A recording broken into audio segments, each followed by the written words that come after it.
Hello বন্ধুরা, কেমন আছো সবাই? আশা করছি সকলেই অনেক ভালো আছো।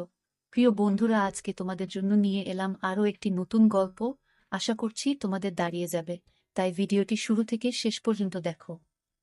আমার শ্বশুর তার সেবার জন্য একজন চাকরানী রেখেছিল যে বেশিরভাগ সময় তার ঘরেই থাকত। সকালে যখন শ্বশুরের ঘর থেকে সে বের হতো তার অবস্থা অনেক খারাপ হয়ে যেত। একদিন সকালে সে মাথা ঘুরে পড়ে যায়, তখনই আমি তাকে হাসপাতালে নিয়ে যাই। ডাক্তার তার চেক আপ করার পর পুলিশকে খবর দেয়, আর আমার শাশুড়িকে গ্রেফতার করিয়ে দেয়। যখন আমি সেই রিপোর্টগুলো দেখি তখন আমার হুঁশ উড়ে যায়, কারণ চাকরানী তো। আমার শ্বশুর আর শাশুড়ি সব সময় নিজেদের মধ্যে লড়াই করত। খুব ছোট ছোট বিষয় নিয়ে তারা নিজেদের মধ্যে বাচ্চাদের মতো ঝামেলা করত। আমার শ্বশুর আমার শাশুড়িকে সব সময় বলতো, তুমি আমার কোনো কাজের নও। সেই কথা শুনে আমার শাশুড়ি আবার আমার শ্বশুরকে বলতো, তোমাকে বিয়ে করে আমার জীবনটাই নষ্ট হয়ে গেছে। আমি সেই সময়টার জন্য আফসোস করি যে সময় আমি তোমাকে বিয়ে করার জন্য রাজি হয়েছিলাম। এখন প্রতিদিনই শ্বশুর শাশুড়ির ঝগড়া দিয়ে সকাল শুরু হতো, তাদের ঝগড়া দিয়েই রাত্রি হতো। একদিন আমার শাশুড়ি তার নিজের কাজকর্মের জন্য একজন চাকরানী রাখে। সে সবসময় আমার শ্বশুর শাশুড়ির সাথেই থাকত। যখন থেকে সে এই বাড়িতে এসেছিল তখন থেকেই সে খুব দুর্বল হয়ে যেতে শুরু করে। কিন্তু সেই চাকরানির আশাতে আমার শ্বশুর শাশুড়ি খুব খুশি থাকতে শুরু করে। তারা নিজেদের মধ্যে এখন আর লড়াইও করে না। একদিন যখন আমি চাকরানিকে জিজ্ঞাসা করি যে তোমার এই অবস্থা হয়ে যাচ্ছে কেন, তখন সে বলে, তোমাদের হিসাব ভগবান করবে। তার কথা শুনে আমি ভয় পেয়ে যাই। একদিন চাকরানির শাশুড়ির জন্য চা বানাতে বানাতে বেহুশ হয়ে পড়ে যায়। আমি সঙ্গে সঙ্গে তাকে হাসপাতালে নিয়ে যাই। যখনই ডাক্তার তার চেক আপ করার পর ঘরের বাইরে আসে তখনই তাড়াতাড়ি পুলিশে খবর দেয়। আমি অবাক হয়ে যাই এবং ভয় পেয়ে যাই। যখন ডাক্তার আমাকে তার রিপোর্ট দেখায় আমি তখন অবাক হয়ে যাই। আমার মাথায় তখন আকাশ ভেঙে পড়ে, কারণ সে 3 মাস ধরে। আমার নাম অঞ্জলি, আমি হায়দ্রাবাদে থাকি। আমরা 3 ভাই বোন। আমার বাবা নিজের এলাকার মধ্যে একটা ক্লিনিক চালায়, আর আমার মা স্কুলে চাকরি করে। আমরা নিজেদের পরিবারে অনেক সুখী ছিলাম। মা সব সময় চাইতো তার ছেলের জন্য সে একটা সুন্দর বউ নিয়ে আসবে, কিন্তু আমার বাবা বলতো যে আগে মেয়ের বিয়ে দিয়ে দেওয়া উচিত। ছেলের বিয়ে তো যখন খুশি হয়ে যাবে, কিন্তু মেয়েদের বয়স বেশি হয়ে গেলে তাদের জন্য কোনো ভালো সম্বন্ধ আর খুঁজে পাওয়া যাবে না। আমি আমার ভাইদের থেকে অনেক ছোট ছিলাম, আমি এখনো পড়াশোনা করতে চাইতাম। আমার ঠাকুমা এবং বাকি পরিবারের লোকজন চাইতো যাতে আমার বিয়ে হয়ে যায় খুব তাড়াতাড়ি। এমন নয় যে আমি তাদের উপর অনেক বোঝা হয়ে গিয়েছিলাম, আসলে তারা আমাকে অনেক বেশি ভালোবাসতো। আমার নিজের ভাগ্যের উপর পুরোপুরি ভরসা ছিল, কিন্তু আমি এখনই বিয়ে করতে চাইতাম না। আমরা মধ্যবিত্ত পরিবারের মানুষ হলেও আমরা নিজেদের মধ্যে অনেক খুশি ছিলাম। যখনই আমার পরীক্ষা শেষ হলো, আমার ঠাকুমা আমার হাতে ঝাড়ু ধরিয়ে দিয়ে বলল, এখন থেকে বাড়ির কাজকর্ম করা শুরু করে দাও। শ্বশুরবাড়িতে গিয়ে এই সমস্ত কাজই তো তোমাকে করতে হবে। মা তো স্কুলে চলে যেত আর ঠাকুমা আমাকে দিয়ে বাড়ির সব কাজ করাতো, বেশিরভাগ সময় আমাকে দিয়ে রান্না করাতো। আমার আর ঠাকুমার সম্পর্ক অনেকটা চোর পুলিশের মতো হয়ে গিয়েছিল। ঠাকুরমা আমার কাজে ফাঁকি দেওয়ার গল্প বাকিদের শোনাতো, আর আমি সেই সমস্ত কথা শুনে লজ্জিত হয়ে যেতাম। এখন আমার জন্য অনেক বিয়ের সম্বন্ধে আসতে শুরু করেছিল। মা যখন বলে যে তার এক বান্ধবীর ছেলের জন্য সে বৌমা খুঁজছে আর তারা তাদের ছেলের জন্য আমাকে দেখতে আসতে চায়, তখন বাবা বলে ঠিক আছে। যখন তারা আমাকে দেখতে আমাদের বাড়িতে আসে তখন সেই ছেলেটাকে আমার ঠাকুমার অনেক বেশি পছন্দ হয়, আর তড়িঘড়ি করে আমার বিয়ে দিয়ে দেওয়া হয়। বাবা মার থেকে আলাদা হয়ে যাওয়াটা খুব সহজ কাজ নয়। একটা মহিলা সারা জীবন অনেক পরীক্ষার মধ্যে দিয়ে যায়। বিয়ের সময় আমার ঠাকুরমা আমাকে অনেক বুঝিয়েছিল, একজন বুদ্ধিমতী মহিলাই সংসারকে স্বর্গ বানিয়ে দিতে পারে। মহিলার মধ্যে সহনশক্তি এবং আদবকায়দা হওয়াটা খুব জরুরি, তবেই সংসার এবং ঘর সুখের হয়। আর সবথেকে প্রয়োজনীয় কথা হলো নিজের বরের মন জয় করে চলা। আমার বর খুব বুদ্ধিমান মানুষ ছিল। সে শায়েরি এবং গান ভীষণ পছন্দ করত। আমি তাকে অনেকবার তার পছন্দের কথা জিজ্ঞাসা করলে সে বলতো, আমার বউ বুদ্ধিমতী হবে আর আমি যেমন চাই সে সেইভাবে চলবে, কিন্তু আমি একদমই তার মনের মতো ছিলাম না। আমি শায়েরি ও গান কোনটাই পছন্দ করতাম না। আমার নতুন নতুন বিয়ে হয়েছে, তাই সেই পরিবেশে মানিয়ে নিতেও আমার অনেক বেশি সময় লাগছে। আমার শ্বশুর বাড়ির লোকজন অনেক ভালো ছিল। আমার শাশুড়ি সব সময় নিজের কাজ করত, আমাকেও খুব একটা বিরক্ত করত না, এবং আমাকে আমার নিজের কোনো কাজ করা থেকে আটকাতো না। আমার যা ইচ্ছা হতো আমি সেই কাজই করতে পারতাম। আমার শ্বশুর শাশুড়ির মধ্যে প্রায় দিনই ছোট ছোট বিষয় নিয়ে ঝগড়া হতো, কিন্তু তারা আমাকে কোনোদিন কেউ কিছু বলতো না। আমার যখন মনে হতো আমি ঘুমাতে যেতাম, আবার যখন মনে হতো তখন আমি উঠতাম। বাড়িতে যখন একা থেকে আমি বিরক্ত হয়ে যেতাম তখন শাশুড়ির কাছে গিয়ে বসতাম, তার সাথে অনেক গল্প করতাম, সেও আমাকে অনেক গল্প শোনাতো। কিন্তু আমি লক্ষ্য করেছিলাম আমার বর আমার সাথে খুশি নয়। সে সবসময় কোনো না কোনো বই পড়তো বা গান শুনতো। যখন আমি তার সাথে কথা বলার চেষ্টা করতাম তখন সে শুধু হ্যাঁ এই একটাই উত্তরটাই দিত। আমি অনেক বেশি কথা বলতাম, আমার বাড়ির লোকেরাও আমার এই অভ্যাসের জন্য অনেক বেশি চিন্তিত ছিল। আমার বিয়ে হয়েছে ৩ মাস হয়ে গেছে। আমি একদিন আমার বরকে বলি, যখনই আমি তোমার সাথে কথা বলতে চাই তুমি শুধু হ্যাঁ বা মাথা নাড়িয়ে আমার কথার উত্তর দাও। তুমি কি আমার সাথে কথা বলতে চাও না? তোমার কি আমার সাথে কথা বলতে ভালো লাগে না? আমিও চাই আমার বর আমার সাথে ঘন্টার পর ঘন্টা কথা বলুক। তুমি কালকে আমাকে বাজারে নিয়ে যাবে, আমার কেনাকাটা করার আছে। তোমার তো এসব কিছু খেয়ালই থাকে না। যে বউকে কোথাও ঘুরতে নিয়ে যেতে হয় তাকে কোনো রেস্টুরেন্টে খাবার খাওয়াতে নিয়ে যেতে হয়। আমি এসব কথা বলেই যাচ্ছিলাম, কিন্তু আমার বর কোনো উত্তর দিচ্ছিল না। তারপর হঠাৎই আমার বর রেগে গিয়ে আমাকে বলে, ব্যাস চুপ কর, আর কত কথা বলবে? আমি তার এই কথা শুনে চমকে যাই। আমি অদ্ভুতভাবে তার দিকে তাকিয়ে থাকি, আমার যেন কেমন ঝটকা লাগে। কিছুক্ষণ পর আমি নিজেকে স্বাভাবিক করে বলি, আচ্ছা ঠিক আছে, আমি আর বলবো না। তখন আমার বর বলে, না না তুমি থামবে কেন? তোমাকে আর চুপ করে আমার উপর দয়া করতে হবে না, তুমি তোমার মতো কথা বলেই যাও। তুমি তো আমার জীবনটাকে নরক বানিয়ে দিয়েছ, তোমার সাথে কি কথা বলবো? আমার তোমার মতো ফালতু কথা বলার এত সময় নেই। আমি কিছুতেই বুঝতে পারছিলাম না যে আমার বর কেন আমার উপর এত রেগে গেল। বাবা মা একটু তাড়াতাড়ি আমার বিয়ে দিয়ে দিয়েছিল, আমার বয়স তখন সবে 20 বছর। সেদিন আমার মনটা পুরোপুরি ভেঙে যায়। ভাঙা মনে আমি চিন্তা করতে থাকি, আমি আমার বরের সাথে এমন কি করলাম যার জন্য আমার বর এত রেগে গেল আমার উপর। আমার বর সব সময় একজন আদর্শ বউ চাইতো। আমি মনে মনে ভাবলাম হয়তো আমি তার আদর্শ বউ নই, সেজন্য সে আমার সাথে এরকম ব্যবহার করছে। কিন্তু তারপরেও আমি তাকে জিজ্ঞাসা করতে চাইতাম, যখন সে আমাকে পছন্দই করে না তবে আমাকে বিয়ে কেন করল? আমার অনেক কান্না পাচ্ছিল। আমি আমার শাশুড়ি মায়ের অনুমতি নিয়ে আমার বাপের বাড়ি চলে আসি। বাপের বাড়ি এসে দেখি সেখানে শুধু ঠাকুমা ছিল। আমি তার গলা জড়িয়ে ধরে অনেক কান্না করতে থাকি। আমি তাকে সব ঘটনা বলে দিই। সে কিছুক্ষণ চুপচাপ থেকে আমার সব ঘটনা মন দিয়ে শুনে আমাকে বলে, দেখো, সংসার তৈরি করা এত সোজা কাজ নয়। তার থেকেও মুশকিল কাজ হলো নিজের বরের মনে নিজের জন্য জায়গা তৈরি করা। এটা নয় যে সে কোনো মেয়েকে পছন্দ করে। হতে পারে সে চায় যে তার বউ তার মতো হোক, তাকে বুঝুক, তার সব কথা শুনে চলুক। তুমি তার মন জেতার চেষ্টা করো, তাকে বোঝার চেষ্টা করো। তারপর দেখবে তোমার বর তোমার পিছনে পিছনে ঘুরছে। ঠাকুরমার সব কথা আমি বুঝতে পেরে গিয়েছিলাম, সেজন্য পরের দিন আমি আবার নিজের শ্বশুরবাড়িতে ফিরে আসি। শ্বশুরবাড়িতে ফিরে এসে ঠাকুমার বলা কথার মতো আমি সমস্ত কাজ করা শুরু করে দিই। কিন্তু যখনই আমার বরের বলা কথাগুলো আমার মনে পড়ত, আমার চোখে জল চলে আসত। বাড়ি ফিরে আমার শাশুড়ির সাথে দেখা করার জন্য যখন আমি শাশুড়ি মার ঘরে যাই, সেখানে গিয়ে দেখি আমার বর সেখানে বসে আছে। আর তার মাকে বলছে, মা, অঞ্জলি শুধু বিয়ে পাস। সে কিছুই জানে না। সে কোনো আদব কায়দাও ঠিক করে জানে না। তুমি এত কম বয়সের একটা মেয়েকে কেন আমার গলায় ঝুলিয়ে দিলে? আমি তোমার ছেলে। আমি ভেবেছিলাম যে তুমি আমার পছন্দের কথা মাথায় রাখবে, আমার পছন্দ মতো আমার জন্য একটা মেয়ে খুঁজে বার করবে, কিন্তু তুমি তো আমার পছন্দের কোনো খেয়ালই। এই কথা বলে আমার বর নিজের কথা অসমাপ্তই রেখে দেয়। আমার শাশুড়ি বলে, তুমি তো আমাকে ভয় পাইয়ে দিয়েছিলে। আমি তো ভেবেছিলাম তুমি আমাকে আরো অন্য কিছু বলবে হয়তো। আসলে অঞ্জলির মা আমার অনেক উপকার করেছে, যেই উপকারের ঋণ আমি কখনো শোধ করতে পারবো না। যদিও অঞ্জলি কম শিক্ষিত হয় তো কি হয়েছে? তুমি তাকে আরো বেশি পড়িয়ে নাও, তাকে সময় দাও, তাকে বোঝো। তার এখন বয়স কম, তুমি তাকে যেইভাবে বলবে সে সেইভাবে চলবে।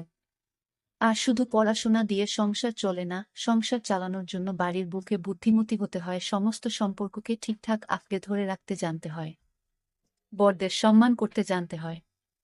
তুমি তার সমস্ত ভুলগুলো ছেড়ে দিয়ে তার ভালোটা খোঁজার চেষ্টা করো, তাকে ভালোবাসো, তার ভালো গুণ খুঁজে বার করার চেষ্টা করো। আমার বর তার মায়ের এই সমস্ত কথা মাথা নিচু করে চুপচাপ বসে শুনছিল। আর আমার শাশুড়ির এ সমস্ত কথা শুনে তার প্রতি সম্মান আমার আরও বেড়ে যায়। আমার শাশুড়ি অনেক ভালো মহিলা ছিল। আমার মা সব সময় বলতো, তোমার শাশুড়ি খুব ভালো মানুষ, সে তোমার সাথে কোনো ভুল কাজ হতে দেবেই না। তার নিজের সাথেই অন্যায় হয়েছে, সে একজন ভেঙে যাওয়া মানুষ। তুমি সেই মানুষটাকে যত বেশি ভালোবাসবে সে তোমাকে তার দ্বিগুণ ভালোবাসা ফিরিয়ে দেবে। না জানি শাশুড়ি কোনো উপকারের কথা বলছিল। যাই হোক, এখন আমার বরের ব্যবহারে অনেক বদল এসেছে। একদিন সে আমাকে কলেজে নিয়ে যায় এবং ভর্তি করিয়ে দেয়। সে নিজের বলা কথাতে অনেক লজ্জিত ছিল। আমি ঠাকুরমার বলা কথা মতো সব কাজ করতাম, আমি তার মনের মতো হওয়ার চেষ্টা করতাম। সময়ের সাথে সাথেই আমার বর আমার কাছে আসতে শুরু করে। কিন্তু যখনই আমি তাকে পুরনো কথাগুলো মনে করিয়ে দিতাম তখন সে আমার কাছ থেকে ক্ষমা চাইতো। আমি বুঝে গিয়েছিলাম আমার বর একজন ভালো মানুষ, শুধু সে একটু বেশি রাগী। আমার একজন ননদ আর একজন দেওর ছিল। আমার ননদের বিয়ে হয়ে গিয়েছিল, সে অনেক ভালো মনের মানুষ ছিল, কিন্তু তার জেদ ছিল অনেক বেশি। নন্দের জেদ বেশি থাকার জন্য প্রায় দিনই নন্দের বরের সাথে নন্দের অনেক বেশি ঝগড়া হতো। তাদের ঝগড়া এমন এক পর্যায়ে চলে যায় যে তাদের ডিভোর্স হয়ে যাওয়ার কথা পর্যন্ত শুরু হয়। আমার বিয়ের 1 বছর হয়ে গিয়েছিল। আমার নন্দের বর মাঝে মধ্যে কখনো আমাদের বাড়িতে আসতো। যখনই আমাদের বাড়িতে আসতো তখনই আমার দিকে অদ্ভুতভাবে দেখতো, যেটা আমার একদমই পছন্দ হতো না। আমি পড়াশোনায় অনেক পরিশ্রম করতাম, আমার বর নিজে আমাকে পড়াতো। নিজের জীবন আমার কাছে একটা স্বপ্নের মতো লাগত। কিছুদিনের মধ্যেই আমার বরের বন্ধুর বিয়ে ঠিক হয়ে যায়। আমাদের বাড়িতে তারা নেমন্তন্ন করতে আসে। কিন্তু আমার বর একাই সে বিয়ে বাড়িতে চলে যায়। হঠাৎই একদিন একটা অপরিচিত নাম্বার থেকে আমার ফোনে ফোন আসে। সে বলে, অঞ্জলি, আমি তোমাকে অনেক পছন্দ করি। আমি জানি তুমি তোমার বরকে নিয়ে অনেক চিন্তায় আছো। যদি তুমি চাও তাহলে আমরা এখান থেকে পালিয়ে যেতে পারি। আমি তোমার উত্তরের অপেক্ষা করব। এই বলে সে তার ফোন কেটে দেয়। এইসব কথা শুনে আমার অবস্থা খারাপ হয়ে যায়। আমি তো আমার বরের সাথে অনেক খুশি ছিলাম। আমি আমার বাপের বাড়িতেও খুব কম যেতাম। এখন আমার ফোনে প্রায় রোজই এরকম ফোন আসতে থাকে। আমি ঘাবড়ে যাই, বরকে বলতেও আমার ভয় লাগছিল। আমি তো আমার নাম্বার কলেজে কাউকে দিইনি। আমি মানসিকভাবে বিরক্ত হয়ে যাচ্ছিলাম। আমার বর আমার এই অবস্থা লক্ষ্য করে আর সে আমাকে এসে জিজ্ঞাসা করে কি হয়েছে। আমি অনেক চিন্তায় থাকতে শুরু করি। বেশ কিছুদিন পর্যন্ত আমি আমার নাম্বার বন্ধ রেখেছিলাম। যখন মোবাইল অন করি তখন আমার ফোনে একটা ফোন আসে। আমি হ্যালো বলি। তখন ফোনের ওপার থেকে একটা ছেলে বলে, আমি তোমাকে ভালোবাসি, আমি তোমাকে অন্য কারোর সাথে দেখতে পারবো না। তখন শীতকাল ছিল, কিন্তু ফোনের ওপার থেকে বলা কথা শুনে আমি শীতকালেও ঘামতে শুরু করি। আমি তাকে বলি, আমি বিবাহিত আর আমি নিজের জীবনে অনেক সুখেই আছি, ভগবানের দোহাই তুমি আমার পিছন ছেড়ে দাও। এটা শুনে সে আমার ফোন কেটে দেয়। আমি জানতাম না যে আমার বর আমার এই সমস্ত কথা শুনে ফেলেছে। সেই দিনের পর থেকে আমার বরের ব্যবহার বদলাতে শুরু করে। আমার এর পরীক্ষা হওয়ার কথা ছিল। আমার বর বলে, কোন দরকার নেই তোমার কলেজ যাওয়ার, বাড়িতেই থাকো আর বাড়ির কাজে মন দাও। কিন্তু আমি অনেক ঝগড়া করি তার সাথে। আমি তাকে বলি, আমি অনেক পরিশ্রম করেছি, তুমি তো নিজেই দেখেছ আমি পড়তে চাই। কিন্তু আগের মতো সে আবার আমার উপর রাগ করতে থাকে। এখন আমি আমার ফোন প্রায় দিন বন্ধই রাখি। সুর বাড়ির নাম্বারে আমার বাপের বাড়ি থেকে ফোন এলে প্রায় সময় আমার শাশুড়ি বা নন্দ ফোন তোলে। তারা কেউই আমাকে বলে না যে আমার বাড়ি থেকে ফোন এসেছে। আমার বর এখন আমার প্রত্যেকটা কাজে নজর রাখতে থাকে। আমার মনে হচ্ছিল যে সে সবকিছু জেনে গেছে, কিন্তু কে আমাকে ফোন করেছিল? আমি তো তাকে জানো না। আমি আমার ঠাকুমাকে সব কথা বলি, সে আমাকে বকতে শুরু করে আর বলে, তোমার সেই সময়ে তোমার বরকে সবকিছু বলে দেওয়া উচিত ছিল, তুমি কেন তোমার বরকে কিছু জানাওনি? সে আমাকে বলে, স্বামী স্ত্রীর সম্পর্ক যতটাই মজবুত হয় ঠিক ততটাই নরম হয়। পরের দিন আমি অনেক সাহস নিয়ে আমার বরকে আমি সবকিছু বলে দেই। সে আমার সব কথা শুনে কোনো কিছু না বলেই ঘরের বাইরে বেরিয়ে যায়। আমি বুঝে গিয়েছিলাম যে কোনো বরই এ সমস্ত কথা সহ্য করবে না। পরের দিন আমার ননদের বাড়ির লোক তাকে নিতে আসে, কারণ আমার ননদের বর জেলে ছিল। কিন্তু কেন আমার ননদের বর জেলে ছিল এটা আমি জানতাম না। আর আমি কাউকে কখনো জিজ্ঞাসা করিনি। সময়ের সাথে সাথে আমার শাশুড়ির ব্যবহারও বদলাতে শুরু করে। এখন আমার শ্বশুর শাশুড়ি আগের মতোই ঝগড়া করতে শুরু করে। আর সারা বাড়ির দায়িত্ব আমার কাঁধে এসে পড়ে। আমি সারা দিন নিজেকে ঘরে বন্ধ রাখতাম। ননদ নিজের বাড়ি চলে যায় আর আশ্চর্যরকম ভাবেই আমার ফোনে সেই ছেলেটির ফোন আসা বন্ধ হয়ে যায়। ভগবানের আশীর্বাদে আমি গর্ভবতী হয়ে যাই। আমার বর অনেক খুশি ছিল। সে আমার মুখের দিকে তাকিয়ে বলে, আমি সবকিছু জানি, আমি শুধু তোমার উপর রেগেছিলাম। তুমি এখনো আমার উপর ভরসা করতে পারলে না, তুমি তো সবকিছু আমাকে বলতে পারতে। তুমি আমার বউ। 2 বছর আমরা একসাথে আছি, আমি তোমাকে খুব ভালোভাবে চিনি। সেদিন আমার বর আমাকে বলে ফোনে তোমাকে বিরক্ত করা মানুষটি আমার বোনের বর, সে অনেক মেয়েদের সাথেই এরকম করেছে, আর এই কারণের জন্যই সে জেলে ছিল। এটা তার একটা অভ্যাস, আর এই অভ্যাসের জন্যই আমার বোনের সাথে তার ঝগড়া হয়। একদিন আমাদের বাড়িতে একজন বৃদ্ধ মহিলা আসে, যার অবস্থা খুব খারাপ ছিল, তার পায়ের জুতোটাও ছেঁড়া ছিল। তাকে দেখে আমার শাশুড়ি আমাকে বলে নিজের ঘরে চলে যাও। বৃদ্ধ মহিলাটি যখন চলে যায়, আমি শাশুড়িকে জিজ্ঞাসা করি সে কে ছিল। আমার শাশুড়ি বলে সে একজন ভিখারি ছিল। তারপর আমি আমার বাপের বাড়ি চলে যাই। যখন বাপের বাড়ি থেকে ফিরে আসি তখন দেখি আমার শাশুড়ি নিজের কাজের জন্য একজন চাকরানী রেখেছে। সে অনেক গরিব ছিল, সে সবসময় আমার শ্বশুর আর শাশুড়ির ঘরেই থাকত, তার ঘরেই ঘুমাত। আমার শ্বশুর আর শাশুড়ি এখন অনেক খুশি ছিল, এখন আর তাদের মধ্যে আগের মতো লড়াই হয় না। কিন্তু যখন থেকে সেই চাকরানিতে আমাদের বাড়িতে এসেছে তখন থেকেই সে অনেক দুর্বল থাকতে শুরু করে। একদিন আমি সেই চাকরানিকে যখন জিজ্ঞাসা করি তখন সে কাঁদতে কাঁদতে বলে, তোমার শ্বশুর শাশুড়ির করা কাজের হিসাব ভগবান দেখবে। তার কথা শুনে আমি ভয় পেয়ে যাই, কারণ আমি মা হতে চলেছিলাম। আমি ভয় পেয়েছিলাম এই ভেবে যে তার অভিশাপ আমার না লেগে যায়।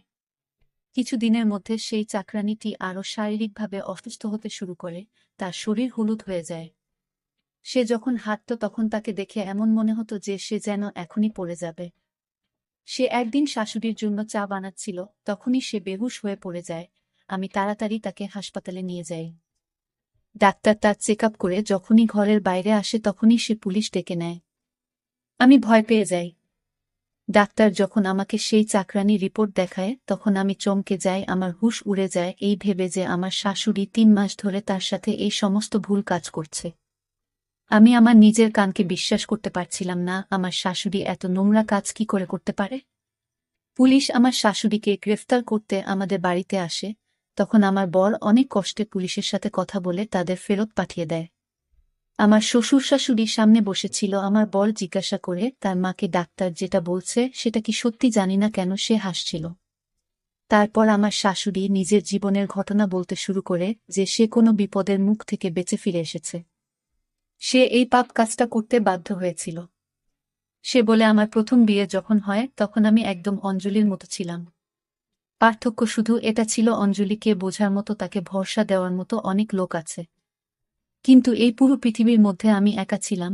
শুধু একজন বান্ধবী ছিল যে ছিল অঞ্জলির মা, সে আমার সব সময় খেয়াল রাখত। যখন আমার বিয়ে হয় তখন আমার শাশুড়ি এবং ননদ সব সময় আমার পিছনে লাগত। আমার বরের সামনে আমাকে ছোট করার জন্য তাদের যা মনে হতো তারা সেটাই করত। যতই সময় যেতে লাগে ততই আমার বর আমার শাশুড়ি আর আমার ননদের কথা শুনতে শুরু করে। যখনই আমার বরের জন্য আমি তৈরি হতাম তখনই আমার ননদ আমার কাপড়টা নষ্ট করে দিত। কখনো তাতে জল ফেলে দিত, কখনো সেটা নষ্ট করে দিত, আবার কখনো কখনো আমার কাপড় জ্বালিয়ে দেবার চেষ্টা করত। একবার যখন আমি গর্ভবতী ছিলাম, ডাক্তার তখন আমায় পুরো বেড রেস্ট দিয়েছিল। আমার ননদ এই সমস্ত কথা জেনেও আমাকে দিয়ে ইচ্ছা করে কাজ করাত। আর যে খাবারটা আমি বানাতাম সেটা ইচ্ছা করে সে নষ্ট করে দিত। কখনো তার মধ্যে নোংরা ফেলে দিত, কখনো লবণ দিয়ে দিত, আবার কখনো কখনো আমার তৈরি করা ডালের মধ্যে লঙ্কার গুঁড়া মিশিয়ে দিত। যখন আমি এই সমস্ত কথা নিজের বরকে বলতাম তখন সে আমার কথায় কোনো বিশ্বাসই করত না। আমার বর কোনো একটা তাবিজের বশীভূত ছিল। আমার বর সবসময় উদাস হয়ে থাকত। নিজের শাশুড়ি এবং ননদের করা অত্যাচারের কারণে আমি শারীরিকভাবে দুর্বল হতে শুরু করি, আর আমার মিসক্যারেজ হয়ে যায়। সব মায়েরাই তাদের নিজের প্রথম বাচ্চাকে অনেক বেশি ভালোবাসে। আমার বাচ্চাটাকে আমার ননদ আর আমার শাশুড়ি মিলে মেরে ফেলল। যখন আমি আমার বরকে সবকিছু বললাম তখন সেও আমাকে অনেক মারল আর বলল আমি তার মা আর বোনের উপর দোষারোপ করছি।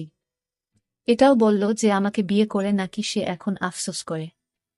আমাকে দেখার মতো, বোঝার মতো এই পৃথিবীতে কেউই ছিল না। আমার সামনে দাঁড়িয়ে সবাই হাসছিল, আমার কেউ ছিল না। কিছু বছর এইভাবেই কেটে যায়।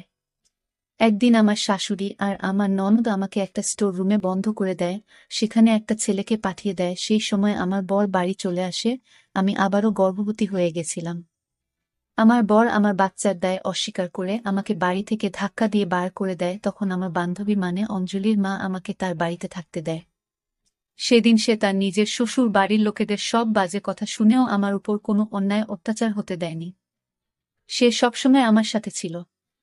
কিছুদিন পর আমার বর আমাকে নিতে আসে, তখন সে আমার থেকে অনেক ক্ষমা চায়, কারণ সে সব সত্যটা জেনে গিয়েছিল। আমার ননদ কোনো একটি ছেলের সাথে পালিয়ে যায়। আমার বর কেঁদে কেঁদে আমার কাছ থেকে ক্ষমা চায়, আমিও আমার ছেলের জন্য তাকে ক্ষমা করে দিই।